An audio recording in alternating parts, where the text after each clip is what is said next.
Hey, hot tubbers, welcome to the podcast Tub Talk with the Hot Tub Lady. I am your host, Jackie Johnson, and welcome to the podcast today. Today, I have a very special guest.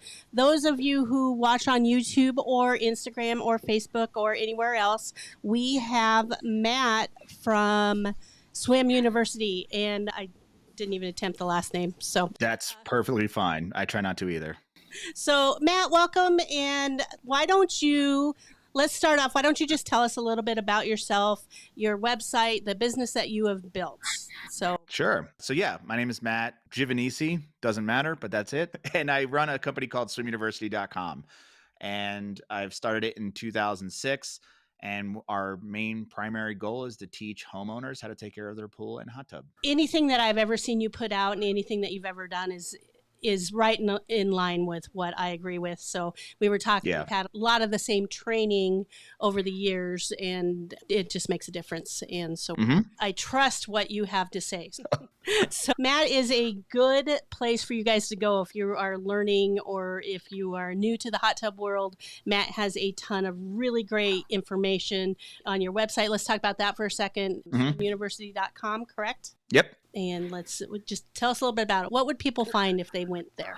Boy, so it's filled with pool care articles, how to get rid of algae, how to clear up a cloudy pool and super fast. There's an entire section of just pool care, saltwater care, all that kind of stuff, winterization, chemistry. We don't do product reviews, but we do recommend products through our best of lists and what we think is the best out there. And then and we also have a hot tub category. We have a hot tub side. So we teach hot tub care similar to you, where we have a whole section of our website dedicated to hot tub care. Same thing, water chemistry, mostly articles. Every article, I would say at this point, every article has a video. So we have a YouTube channel as well where we publish every single Saturday a new video about pool care or hot tub care, mostly pool care these days. And man, we're on all the social media networks. We're just like you. We're on Instagram. We're on TikTok. We're on LinkedIn. And then LinkedIn. Yeah. Do you ever think that you'd be posting content on LinkedIn? No, I never had a Nextel on my belt. So I felt like it was always for those people. And I don't know. I didn't think they were ever going to do short form video, and they are doing short form vertical video now. So of course we're going to be there. And then we have a podcast as well. So it's just like a pool and spa education media network. And you do it incredibly well. Thank you. If you are ever looking for good advice, you can definitely go to Swim University. They have some really good stuff, and his content is fantastic. And of course, I follow you on everything, so you're always every morning I get to see your smiling face one way or the other. Whether it's on Facebook, Instagram, or something, but it's great. And I have never disagreed with anything that you've had to say. So wonderful. That's really good. So tell me obviously this podcast is just about hot tubs, and we do a lot. I work with swimming pools quite a bit, but we talk about hot tubs a lot. What would you have to tell the people listening out there? What do you think is the most important thing about owning a hot tub? What do they need to do to take care of their hot tub? Wow, it's a big question, but what I try to do is not overcomplicate things. And I think the pool and hot tub industry loves to do that. They love to overcomplicate things. They love to make products that feel more complicated than they are. Sure. And in something in hot tubs, I just say, like, when in doubt, just drain it out. I don't know. I just made that up. It's like, hey, it's a small enough body of water as opposed to a pool where if you're running into an issue, you better be safe than sorry. But for me, I guess the most important thing is just making sure that the hot tub is sanitized. I've seen so many issues where people, and I'm not a doctor, believe it or not. I didn't go to medical school. I don't even play one on the internet. The amount of problems that even when I worked in the store and now on the internet, they have rashes. They come back with these problems. And it's just that your hot tub's not sanitized. It's unsafe to be in. And the biggest difference too between a pool and a hot tub is that in a hot tub, it's hot. It's hot water, and hot water breeds bacteria. So it's much easier. And the thing I tell people, and this usually sends the message, it gets the message across, which is, imagine a hot tub. And I know it's not the same, but imagine you filled your bathtub in your home and every single person in your family used the same water and you never drained it, you just kept using it and using it for 3 to 4 months, would you want to do that? Hot human soup. It's not a good thing to be in. And of course, with a hot tub, the body of water is much bigger. We use chemicals to sanitize it, but Filter. a lot of people, there's a filter built in. So a lot of people just end up neglecting it and then just get in because it's fun, but then it's like that. It's funny that you mentioned that, because I have a newer customer at this new location I'm working at, and I bet I've tested in the last 3 months, I bet I've tested his water at least 60 times. One of those guys that wants to know every single day what's going on. Yep. But he's got teenage children, and he's got track team, and he's got volleyball team, and all these kids are coming over using the hot tub, and so it's 18 kids jumping in and out of the hot tub. And he can't see the drain when they're done, and then his wife will jump in the evening, and he's like, keep putting chlorine in, and I'm like, you've got way more going on here than just what's happening here. And sometimes the water, like you said, when in doubt, drain it out. And what a specific circumstance. And that's the thing, is that every tub is different. They're different sizes. They have different filtration mechanisms. They have different usage, different bather loads. And I think, that's the thing, is like, it helps to come into a place and get a specific plan for your specific usage and your specific hot tub. And like, my question is, how often do you tell people to test? Like, you don't recommend them doing it coming into the store every day, although that would be great, but not at all. That is, ooh. That's too much. What's your ideal, like, or what's your minimum? I actually tell people that they should test their water at least once a week, and maybe bring it in once a month. The people who try to become mad scientists, and I'll give them a specific dosage. I'll say, put in 2 teaspoons of pH decreaser. And they'll go home, they'll put in that 2 teaspoons of pH decreaser, then they'll test it and want to know why I didn't fix it. And you got to give it 24 hours to work. Yeah. It's got to mix in, it's got to dissolve. An entire bottle of test strips, an entire bottle of pH up or pH down, just trying to fix something. Yeah.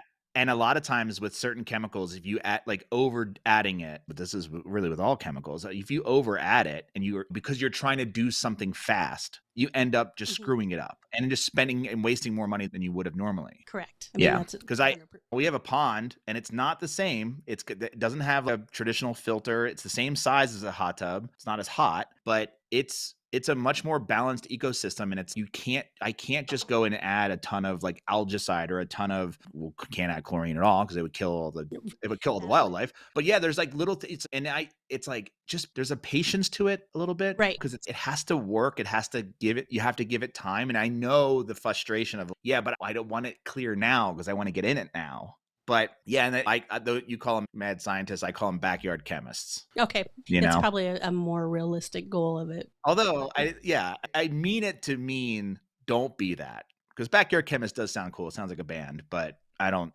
mean it to be cool. That would actually be a good name for a band. We might have to. Yeah, I do know a couple band people that are looking for some names, so I might have to. I always thought Chlorine was a good band name. You know what? So you can have that one. Okay, Chlorine. That's actually, I never even thought about it, but why would you not use Chlorine as your band name? That's pretty good. I like it. So back to, you were saying people just don't have their water sanitized enough. That is, I would say, probably the number one concern that I have about people using their hot tubs.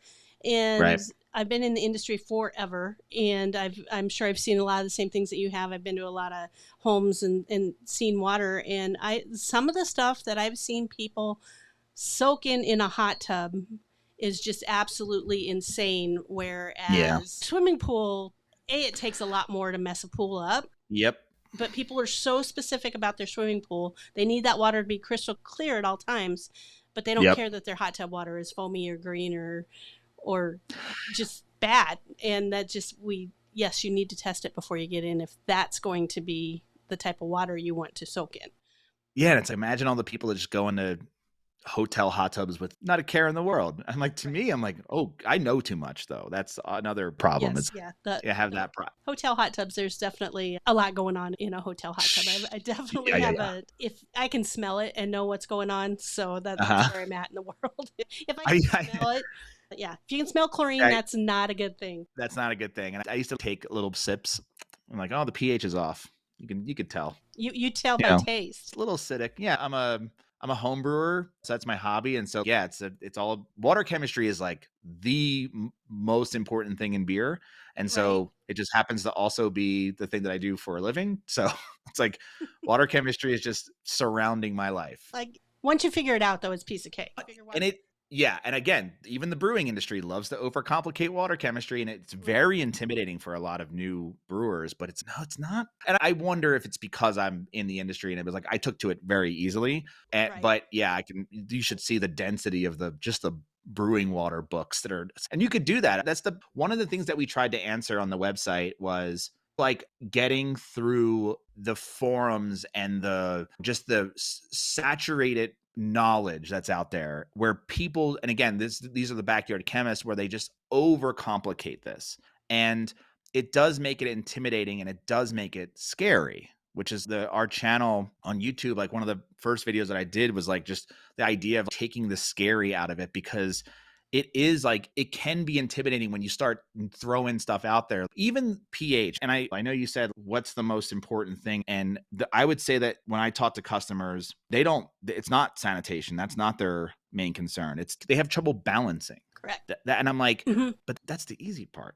But yeah, if you don't understand the relationship between alkalinity and pH, or just even what pH is, which Right. I didn't take chemistry in high school, but like again, I know what it is. It's just that it can be like this like weird sciencey scary concept, and it doesn't really have to be. And I wonder, like, when you explain pH to people, what's the best way that you found to help them understand that? Because when I say, oh, if your water is acidic, if it's low in pH, they generally understand acid, right? Correct. They do But understand that. basic is really hard to understand, Correct. because the word is like, so my hot tub is just basic. That sounds That's not a fine, scary word. honestly.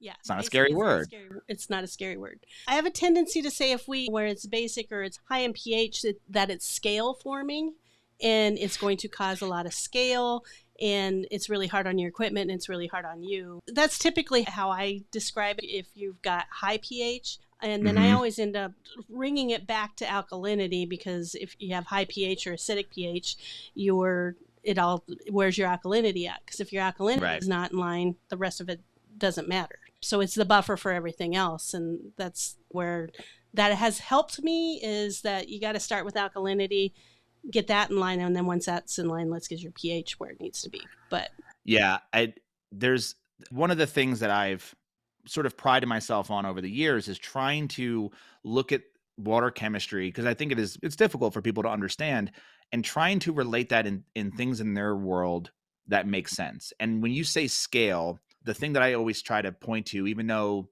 it could be that, but it's probably not, is like when you look at your shower head and you see the white deposits on your shower head, that's what we're talking about. Chalky. I'm trying to think of, it's like swimming in baking soda. Like that's not going to feel good no matter what. And it's incredibly harsh too. The most basic thing, this is another thing I usually try to use, because it doesn't register, but so with acid, you could say like battery acid, and people like inherently know what that feels like. It's bad. Drain cleaner is the opposite, which feels just like acid, but it's not. So I hate that analogy, because it feels bad on both ends, but I thought like people would probably think, I just assumed drain cleaner was an acid because it breaks down. But no, it's like the reverse has a similar effect. But I do think people associate drain cleaner with acid and not as correct as a basic. That's at least my take on it. And yeah, I mean, it's when you start trying to explain the pH level and all of that. And in my book, that was a really hard thing for me to tackle in something that people could understand. I know you have a book out there, and how did you handle that? It's a big it's the biggest chapter in the book. Of course. And yeah, it all starts with alkalinity. Everything starts with alkalinity for us. And understanding, and it's hard because so pH is a little easier for people to grasp, because there is pH up and there is pH down, right? The chemicals are like well labeled. Correct. For alkalinity, there's alkalinity increaser, but there is no alkalinity decreaser. There is, it's just not, in our industry that no one's made that chemical. And I'm like, okay, how do I lower alkalinity? I'm like, okay, now that's where things start to get confusing because it's okay, you're basically, all you have to do is add acid, which is pH down. But then that's also going to bring down. So they have a relationship. And I think everyone tries to get that as perfect as possible. And it's the other thing you have to remember too is there's a problem with perfect because as soon as you get into the hot tub, it's going to change. As soon as you add any other chemicals, it's going to change. So everything affects pH and alkalinity. But for us, we've gotten a lot of criticism over the year, but I think since we're trained in the same thing, we've been telling people you can keep your alkalinity. It's got a large range. Correct. And we used to tell people between 100 and 150 parts per million. That was and that's a large range. We now are like, okay, you can go as low as 80. Yep. But as high as 150. Yep. And that broad range is taking the hit. Whenever something is introduced in your hot tub, let's say your pH is perfect, it's at 7.5, which is not technically perfect. Perfect is 7, right? Our tiers are 7, and it goes as low as 0 all the way to 14. And that's the other confusing part of it is that pH is measured on its own scale. It's not measured in parts per million. It's measured in just the pH scale from 0 to 14. So 7 is perfect. In the hot tub industry, we keep it upwards of 7.2 to as high as 7.8. So there is a pretty large range, but we say 7.5 is perfect. Everyone, I feel like, wants to keep it there, and it's not. It's never going to be there. It's going to move. It's going to do this. But if you didn't have alkalinity, it's going to wildly fluctuate. It's going to drop to 6 all the way to 8. Yes. It's going to go all over the scale. But if you have alkalinity and you jump into the hot tub, it's the alkalinity, you have that large range. That's what's taking the hit. We call it pH's bodyguard. And it's taking the hit before the pH does. So it doesn't move your pH as much. It's not as many damage points to your pH. That is a great analogy. That's probably the best way I've ever heard that described. That's how we explain it in the book. Yeah. That is really good. And I'm going to start selling that now. And I'll push people towards it. So what is the name of the book? Oh, this was the Pool Care Handbook. Pool Care Handbook. And they put that on your website. Yeah. And then we have actually the first book I ever wrote was called the Hot Tub Handbook.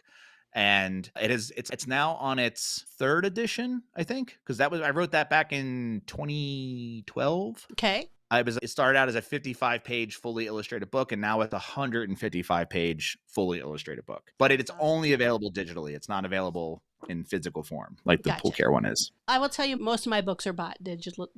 Yeah. I think you're doing the right thing there. Who does your illustrations? I just have to know. Me. You do them yourself? Huh? I'm pretty impressed.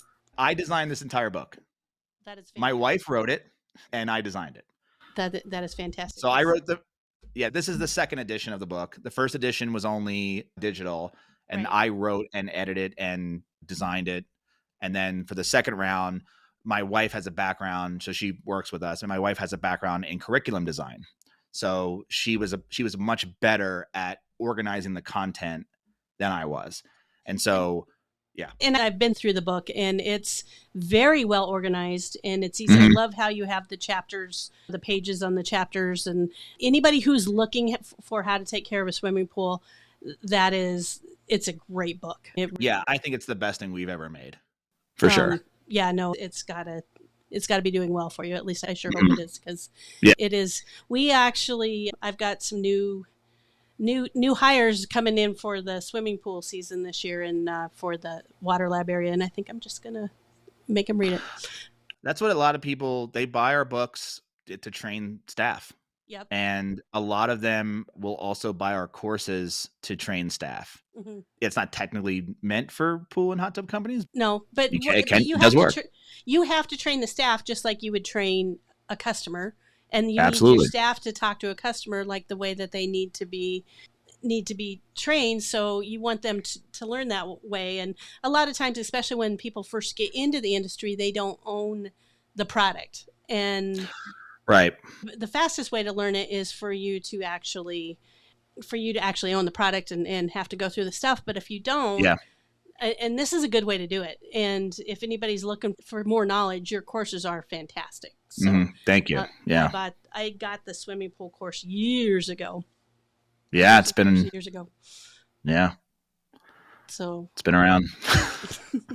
But that's a good thing, and it's very well organized, and it does a really good job. We've got Kayla just jumped on, and I can't read what she says. This is, what is your favorite sanitizer for a hot tub and for a pool? Is that a question to me? Yep. Okay. Personally, I like chlorine for both because I understand it. Bromine, I recognize that it is, if I had an indoor hot tub or an indoor pool, I would probably be using bromine just to reduce the chlorine smell. But personally, when it comes to hot tubs, I'm a big fan of the mineral systems. So I like keeping my either bromine. It works better with chlorine. So I like keeping my chlorine at a 0.5 part per million as opposed to 3, and just using a mineral cartridge that I would replace every time I drain and clean. That's what I like personally, is that system. Whether it's built in, great if it was built into the hot tub. There's companies like the one we sold. The first one I think that ever came out in the market was the Nature 2, right? Which from my understanding is a split between silver and copper as your minerals, and I believe they have a patent on that. So you can't add silver to another product. So I think and I could be speaking out of turn here, but from my understanding, all of the other mineral products are copper based. I believe so, and I believe that is true with Addies as well. Addies is copper based. They specifically say you can only use it with chlorine. There's only one product that I found only one mineral product that I found that you can use with bromine, or at least they claim you can use with bromine, which is Leisure Time makes one. I have not worked with that one yet. Yeah, it's purple. That's all I know. Yeah. So I just discovered it, so I haven't tested it out yet, but yeah, that's the one. Because I get that question a lot of, I want to use minerals, but I don't want to use chlorine. And so I'm like, oh, that's the only one I found that says on the package that you can do that. And you would keep your bromine relatively low. But yeah, outdoor pool, outdoor hot tub, I'm using chlorine with minerals. Right. I'm a chlorine girl. So everybody knows I'm a Caldera Hot Springs salesperson, and we did do bromine for a while with the Addies. When Addies first came out, it was a bromine cartridge and a mineral cartridge. And I think 3 years or so we had to do that, and I'm not going to lie, I hated it the entire time. Yeah. I'm just not a fan of bromine. I don't like the product. I don't like how much more I have to pay attention to my pH and alkalinity, and I don't like the smell. That's my own personal thing. Now, I have a ton of customers who really love bromine, and I think if you're looking for really easy, bromine tablets is one of the easiest way to take care of your hot tub. Yeah. It does require you need to pay attention on your side. You need to pay attention to that pH and alkalinity, and that's a big deal. Of course, salt is my number one. I was going to ask you about, I have a lot to ask you in this category, because I get a lot just from the comments. Yes. On social, I get a lot of hate for salt, and it's mostly from the industry. Correct. 100% it's going to be from the industry. So, and I'm not going to lie, when they put that first saltwater hot tub in my backyard, I kicked and screamed all the way through it, because I've been through saltwater on swimming pools a lot. And what my experience was with salt and swimming pools is that people would get too comfortable. They would forget about it and just go on autopilot. And then July 4th would happen. And then all of a sudden we got a chlorine demand, and it's costing thousands and thousands of dollars. And so I didn't want anything to do with the salt system on my hot tub. And they pretty much said, you're taking it. I don't care. We're putting a new hot tub in your backyard, and you're taking your salt system. Yeah, you'll like it. Yeah, and that was 7 years ago. And I will tell you that when I got it, the water feels amazing. You do only have to change it once a year. I'm going to be honest that I actually change mine twice a year, just because it's just easier sometimes. There is a learning curve. You do have to figure out the learning piece of that. One of the biggest things is your hardness has to be below 75 part per million or lower. If it's not, you're beating your head up against the wall. So you have that going on. And then you got to figure out, especially on the Watkins product, who's the ones that I'm the most familiar with, if the salt level gets too high, the salt system will shut down. And people misread the salt. They didn't do a very good job when they first came out with it. There's a dial on there that tells you they call it salt, but what it's actually measuring is the connectivity in the salt cell and how much salt in the water. So it's measuring two things. Okay, yeah. So it's telling you that the salt cell is bad, but it looks like you need more salt in your hot tub. And so people were adding more salt instead of replacing their salt cells. The first time around, they didn't put enough coating on those salt cells and they were burning out way too quickly. They have fixed that problem since, and it has been absolutely amazing. And now they've got, I don't know if you've heard about it, but the Freshwater IQ, it actually is built into the hot tub now, and it'll actually test the water for you and tell you exactly what you need to add. So far, so good. I've only got 3 or 4 of them out there, and I'm getting a new one myself. But what I've had in the showroom and the few that I have out there, they've done incredibly well, and I'm really happy with that. And I think it's going to change the industry. And I've tested every monitor that's out there, and I'm sure you have too, whether it's iCare, Sutra, or whatever. Yeah. Finn. Remember Finn? Finn, yes, I do remember Finn. Finn actually did a lot of things right, and people were happy. I think Finn was the best one. Honestly, it was, and I don't. And then Hayward buried it. They did. I don't, and didn't come out with something to replace it. Which I don't know. I don't know why. I mean, we the other one we had before that was, I think, Nameco did one that was. I don't think that's right. Game. It was Game. I wasn't familiar with that one. Oh, it took 4D batteries. It was not the best. Yeah, it was not the best. I don't think they make it anymore. But yeah, Finn. I had high hopes. It looked the nicest. It was small footprint. Yeah. Yeah, and it did well. But so my experience with all of those and any of those that I have tested and worked with is that they lose connection quite a bit. So they lose connection with the Wi-Fi, or they lose connection with their Bluetooth. It is really super cool that it's on your phone and you can see it on your phone and you know exactly what's going on. With the Caldera and the Hot Springs new thing that they're doing, there is no app yet. And so it's just all on the hot tub itself. It's just all on the hot tub, but you're not losing that connection. And you know what, though? That's better. Who wants all those notifications all day? Exactly. If I'm an hour and a half away from my hot tub, I don't need to know that my pH is right. I need to add 2 teaspoons of pH decrease. It's just adding more anxiety to your life. You don't think you need it. It really is. It's one more ding. One more ding.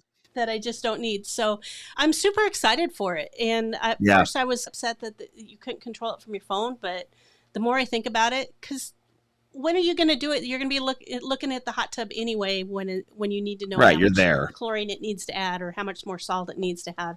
So I think it's going to be a game changer for the industry. I'm super excited for it. It does only work with their salt systems. So there is that. And you didn't see any issues with corrosion with using salt all those years? Never. Not one time. Yeah. Now, with that being said, I have tried to put salt on hot tubs that were not salt related. So aftermarket salt water. Yeah. That weren't made, they didn't have a circulation pump. That's huge. Don't ever put a salt on a tub that doesn't have a circulation pump. You got to have that moving all the time. Yep.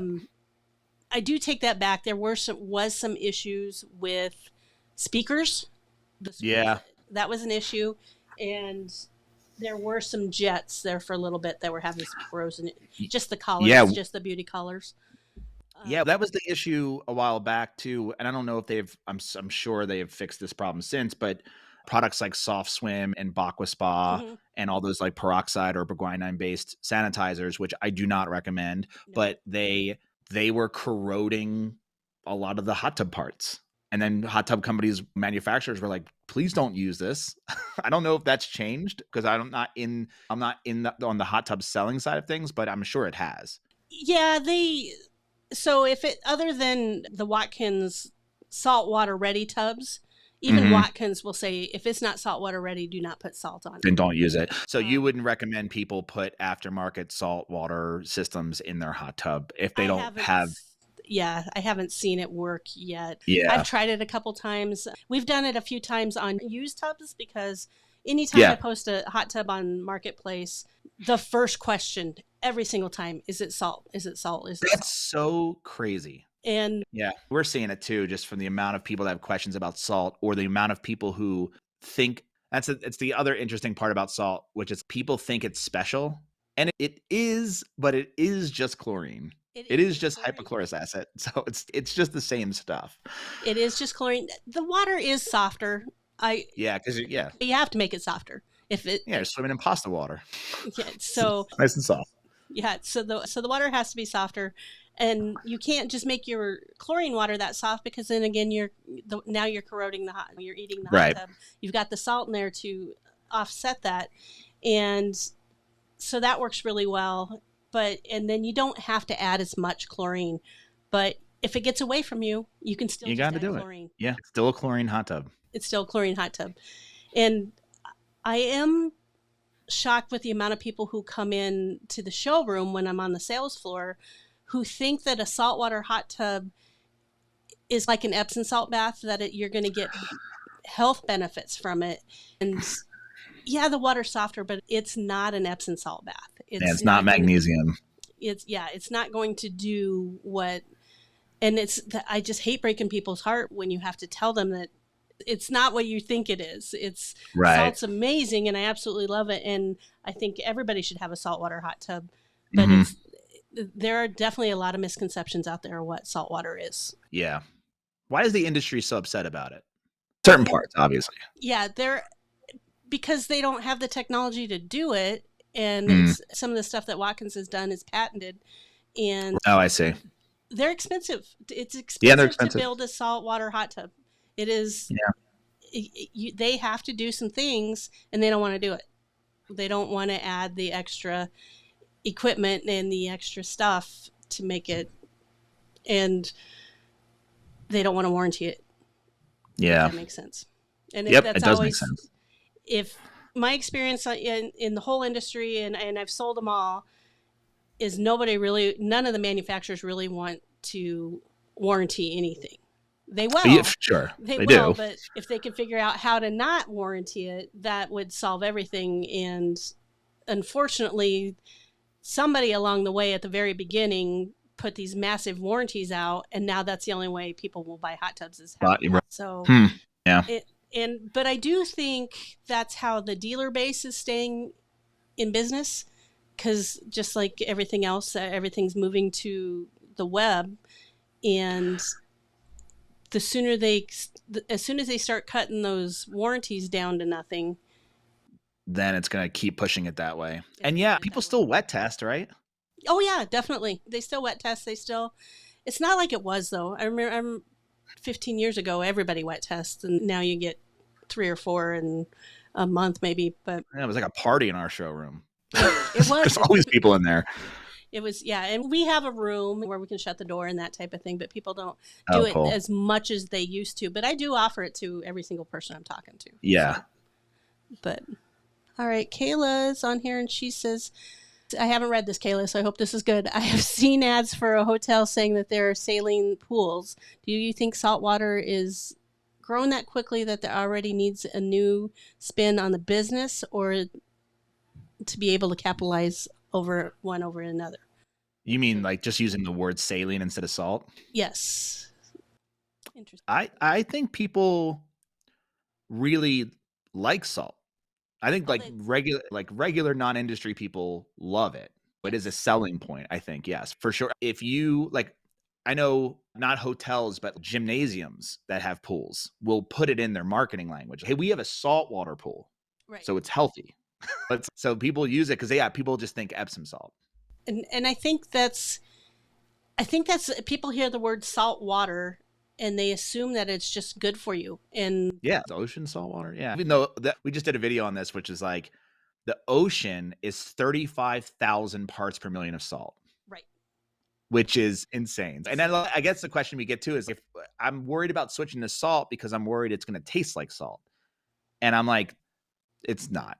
Of course it does, but it's not. It doesn't do, like when you go in the ocean and you get salt in your hair and it's just it's just ick. You have to take a shower after being in the ocean. Versus being in a saltwater pool, those are only 3,000 parts per million. And that's like nothing. And you can taste the salt in that, but you almost have to try. Yeah, the ocean's 10 times more. So it's insane. And then on the saltwater hot tubs, it's only 1750 parts per million. Right. So it's even So half a pool. yeah, so you can't even. I don't think you can taste it in a hot tub, but I'm just No. not one to drink hot tub water. No. Just a little sip. I want to know what the pH is. Just a little sip. I'm not saying I've never done it because, Sure. of course, though everybody brings their water bottles in or water samples in water bottles, and or if Yep. I'm out running the route and I pick up a bunch of water samples, they're always in my drink holder, and I always end up grabbing a sip myself. Whoop. But that's interesting. Yeah. What other advice would you give a hot tub owner? That's a good question. I think having a plan, honestly, it's just so this is really hard for people to do, and I understand that. But I would take a course. It's really hard to read a blog post or read or watch just one video and think you're going to get all the information. I think it's important to get your book or get a course where it's laid out in a very specific, it's laid out in order of what to do.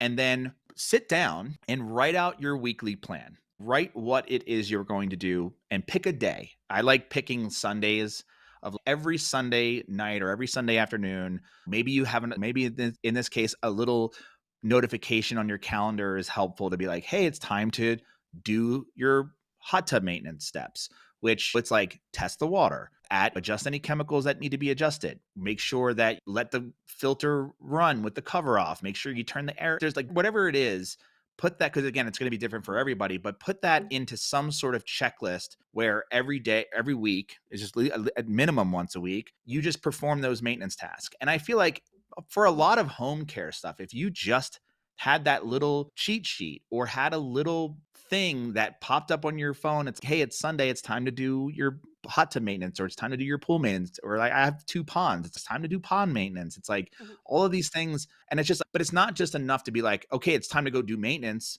and you go out there and wing it. You should go out there and have a checklist of things to do. And you do it every time. And the more consistent, and consistency is the key here, the more consistent you are, everything is just everything just gets easier. Problems are not as severe. And again, that goes for pretty much everything in your home, like your water heater, your dryer vents, like literally everything. So I feel like just like any other people, I know people don't do this with their cars, but their cars tell them like, hey, every 3,000 miles or 6,000 miles, you need to get your oil changed. And it's okay. As long as you had that consistency, I think that honestly would save so much money and so much aggravation and time. I agree 100%. When I'm talking to people, I try to equate it to, it's like mowing your lawn. You have to mow your lawn every single week. If you don't mow your lawn, it just gets harder. It's harder, and it costs more money, and it's more of an effort and so much involved. And so if you once a week would, I know nobody's going to do this, but once a week, clean your filter, check your water level, right. Test everything. If you just do those 3 things on a weekly, you'd be amazed how much your hot tub's going to stay crystal clear until it's time to change it. And you know what? I think too, this is something that I do for just things in my home, but I have this little, it's like an open basket. It's made by Craftsman. It's just a toolkit. It was like $14 and it's got a handle, and I keep all of my supplies in there. Like I have a little pocket for everything, and this is the bag that I take out to the hot tub, and this has everything I need in it, and I do the things that I need to do, and then I put everything back in the bag, and then I go put it back in the garage. And that's like just having something as simple as that, a $14 organizational like caboodle, if you will. Right. If that's an old school reference. It's like, yep, people of a certain age will get that reference. And so, yeah, it's that. I think that is just a little handy thing to have, and a little tip to be like, and it makes it a little fun because you're going out there, you got everything you need. You know what I mean? So yeah, that's fantastic advice. I do agree with that. So I like that a lot. Tell me about, because I do have a lot of people that listen that are inflatable hot tub owners, and I'm sure you get a ton of questions about inflatable hot tubs. And we both know it's the fastest growing category in the industry. Yeah. What's your advice there? Oh, that's a really hard one, because it doesn't operate the same. It has a lot of the same components, but I treat it the way that I would treat an Intex pool. And I know Intex is a specific brand of pool, but it's you could call it a stock tank pool, is very similar. Quick Set is another brand. Blow Up Pool, not a kiddie pool that's just a plastic bucket of water, but something that has at least a filter system. For those, those are the easiest to me to take care of because it is simply draining and refilling. You're not, obviously you want to keep your filter clean at all times, but you're not doing the plumbing stuff. Like you're not doing any purges. You're not like I don't even know what's the heater element on those things are just like, I guess it's the same as a hot tub heater. It's just not as intricate and it's not as advanced, but yeah, you really don't have to. I think because a lot of them are, I'm trying to think how many gallons is like the average one, like 300 gallons, maybe 250. They're super small. Yeah. 250 is probably. Yeah. So it's just like a pool, like everyone tries to use pool chemicals for those. And it's just way too much. So everything is just cut in half. So make sure you bring your teaspoons for your chemistry. So the chemistry is all the same. But again, they're so easy to drain and refill that I think it doesn't have to be as complicated as owning a true portable hot tub. And even with portable hot tub owners, it is, like you said at the very beginning of the podcast, when in doubt, drain it out. It's such a small amount of water. And if you get a big pump, you can drain those in 15 minutes and back up and running. The best advice I could give an inflatable pool customer is buy lots of filters. You're going to inflatable hot tub, you mean? Yeah. Inflatable hot tub. You're going to replace those filters. Just replace them. And they're usually poor quality filters, right? We're not talking 10 square feet versus. Yeah, that's a good advice. That's it. Like for us, we always tell people to always keep a backup, like a perfectly brand new backup on hand. Right. And especially when you're cleaning one, you can just swap out with a clean one and then just keep constantly swap out until one starts to fray and then replace it. Yeah, I think that was probably something I learned from you years ago. I'm glad I get to actually talk to you because I don't know if you realize how much you've impacted my life, and I'm sure you've. I did not know. No, a lot of other people in the industry's life, but I'm pretty sure I got the advice from you years and years ago is to have a second set of filters. I actually have 3 sets of filters, so I have one set of filters in the hot tub.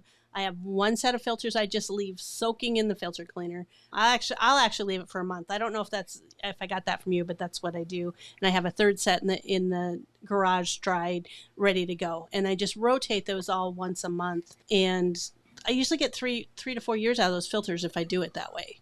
And you don't have an issue with keeping it in the solution for that long? No, I'll leave it usually about a month because I'm just lazy. That's the reality is I'm just lazy and that's what I do. And they clean out real good. And I make sure that my solution is mixed correctly. If you overdose the solution, it gets a little too. Then it gets acidic and then you start having issues with the filters falling apart. But do you keep a lid on it? Yes. Like a lid on the bucket? Yeah. Okay. Yeah. And if it's really hot, then it'll get moldy and that's gross. But oh, really? Okay. Yeah. So if it gets to be in that 100-degree heat that we get in South Dakota sometimes, then we'll do it, or I'll just drain it and go that way. I'll usually use that solution for 2 to 3 months and it works pretty good. And then the advice I got the other day, not too long ago, which you would think after 20 some years in this industry, that always learning, but letting them dry and I was always told that helped keep the suds down. But if you actually let them dry, it tightens up that weave. If you think about a pair of jeans in a dryer, dry those jeans are tighter than they were when you took them off. So it's that same thing as those weaves get tighter on that filter and then it filters a little better. So cool. Where'd you hear that from? I think I heard that from Alyssa from BioGuard, the trainer there. But then as soon as they get wet, wouldn't they just expand again? Probably, but it makes sense. It's not nothing. It definitely makes sense. And it definitely does cut down on the suds if you didn't get them rinsed. Yeah. So it definitely helps out on that quite a bit. But yeah, interesting. Let's test that out. So it was, and then again, it just, in where I live and, I'm in South Dakota, there's no place you can't clean them in the winter. You can't get the hose out and clean your filters. Yeah, right. So this winter was fantastic. It wasn't an issue, but a lot of winters you can't do it. And that, of course, that's the number one service call in the winter is a dirty filter because it shuts the tub down. And unless you got like an indoor utility sink. Not everybody has. It's a challenge. Best hack that you've ever learned for a hot tub? you're just not going to find in most places. Yours. Oh, which one was that? The shop vac one. My husband just did that this afternoon again. I bought that shop, so I have that shop vac, and I bought it for the reason I bought it was for home brewing. I was like cleaning up grain out of my mash tun, and then I saw your hack, and I'm like, I never thought to use it for that. Yeah, I've used works. it. I used it for draining out the footwells, but I never just thought about just sucking the foam off the top. Because if you think about it, because foam is a sign of an issue, some way, shape, or form. Yeah. And when we shock something, you're oxidizing that out, and you're getting it to foam up and show up on top of the tub.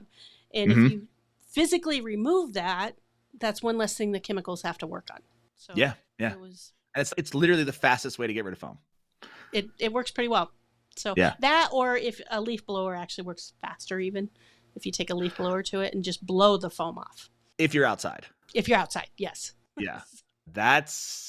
I use leaf blowers for the cover, like for specifically pool covers, like blowing off snow even, and because we get really light snow in Colorado, so you can use a leaf blower to to actually get rid of snow. Right. But yeah, okay. If you're outside, that makes sense. You can just blow it off one fell swoop. Yes. So, and just the foam, not the water. You just get it off. Just the foam. That would cool down your hot tub too, wouldn't it? If you were looking to cool down your hot tub. It would. Do you have a good cool down tip? Because I have a ton of family in Arizona, and they use. No, I don't. I've watched other videos where I've seen tips from people in Texas that have done it, and I'm like, yeah, there's ways, but I don't. It's like the easiest way, or the one that's like the most is just adding bags of ice into the hot tub. Right. But honestly, it doesn't really cool it down that much. It doesn't, and then you're jacking with your water chemistry when you do that. Yeah, I think if you maybe did anything, if there was anything that makes a little bit more sense to me, is to get a bigger, not the chunky ice you buy for like parties, but getting one solid block of ice. I don't know, like you could, I guess, like this is something you could do as well. Filling just getting water jugs, like plastic water jugs, and just freezing them solid. So you have to empty a little bit of water out because it'll expand, but just freezing them and putting them in the hot tub, that won't affect your water chemistry, and it adds a solid block of ice which has more surface area, and it will dissolve slower. So because as soon as you add all that like loose ice, because of all of the surface area, that ice is just going to melt and dilute into your water. Correct. Whereas if you think about I'm just thinking like in terms of a cocktail, if you have one giant cube, that cube lasts forever as opposed to ice that's all broken up. And so as the water is constantly being heated, you have something that's stopping it from getting overheated, is this larger block. So that makes the most sense to me, is to just do, plastic water jugs, empty a little bit of water out, freeze them completely, and just let them float until they're water again. So I did try that one time. It takes probably 4 gallons to I would imagine. I was gonna say 5. I did 1 gallon one time, and that was a joke. That wasn't even that was a complete waste of my time. But and obviously turn off the heat too, or turn it down to 80 at least. And then the tennis ball hack is the only other thing that I've kind of found. If you just put a tennis ball underneath the control panel just to vent it, that seems to help a little bit, and turn the heat off obviously, but sorry, sometimes when it's hot, they're not swimming pools, they are hot tubs. And they're not, they're hot tubs. Except swim spas, they're all hot. They're also hot tubs. They are. And then now the big cold plunge thing. Have you gotten it? Yeah. How are you handling the questions on that? Not getting them. You're not getting any cold plunge? I guess we don't have enough tech bros in our audience to facilitate those questions. We've gotten this many questions about cold plunges. Really? I'm shocked to hear that. And when I say this many, for the audio listeners, it's a big fat 0. Big fat 0. I've gotten no questions about it. I've actually gotten quite a few, just how to take care of them. And it's a bigger challenge than you think. You would think, it just treat it like you treat a hot tub or a swimming pool. The water, it doesn't quite, my best advice is to drain them. Yeah, that's what I would tell people. Or you have to treat, I would just tell people to drain it. But if I were to really think about it, I would probably treat it like a giant glass of bottled water. Like I would maybe use like Camelback tablets like the things that you would use to purify drinking water. That's actually a good idea. Yeah. That's actually a great, because it's like it's small enough, or you have to treat it like a swimming pool, like the tiniest of like a stock tank pool, essentially. Yeah, what I But have because found, it's so cold, it like it's so just you have going to to. cause issues. So my take on it was I thought, oh, we could just pre-dissolve the chemical because you definitely can't put the powdered chemical in there. But I've had a lot of problems with calcium dropping out of solution when I start doing it. So that would make sense. Yeah. So I haven't figured out exactly what. It's not that much water, right? They're only No, one they're like person big, right? Yeah, they're 120, 180 gallons, and so. And honestly, the best, and they'll last quite a while because the water is so cold, nothing grows. So nothing can grow in it. So something can grow in it, but yeah, well, you're not going to get algae or anything like that. Yeah. Correct. We have wrapped up an hour already, believe it or not. Great. I knew this would go really simple and really easy. Yeah. One more time for all the listeners and everybody out there, where can we find you at? You can go to swimuniversity.com. That's our main hub. We also have a YouTube channel. If you search Swim University, we're there. We publish every single Saturday. We're on Instagram. We're on TikTok. We're on X or Twitter, whatever. We're on LinkedIn. We're on Facebook, all the social media networks, social media channels. And we publish 3 times a week. We publish Monday, Wednesday, and Friday. And on our website, you can sign up for our email list. We publish about 2 newsletters a week, sometimes 3, depending on what the season is. And we got the book, we got the courses. Yeah, we got an app coming out, so it's exciting. Oh, an app! Can you tell me anything about the app, or is it just you got an app coming out? We have an app coming out. It's just for pools for now, but so it's basically just to help people test their water. Fantastic, and it's needed. It's needed. Yeah. Sure. There are others, but we're doing it our way, so it should be fun. I'm excited. You'll have to let me know when it's. I will. I'll definitely. Definitely need beta testers. So I would love to be a beta tester. You'll be on the list for sure. So awesome. That is super exciting. And thank you so much for joining me today. It was a blast. I really did enjoy having you here. And I appreciate it. We will talk soon. And guys, if you're looking for some advice on how to take care of your hot tub and your swimming pool, be sure to check out Matt at Swim University. And we will talk to you guys very soon.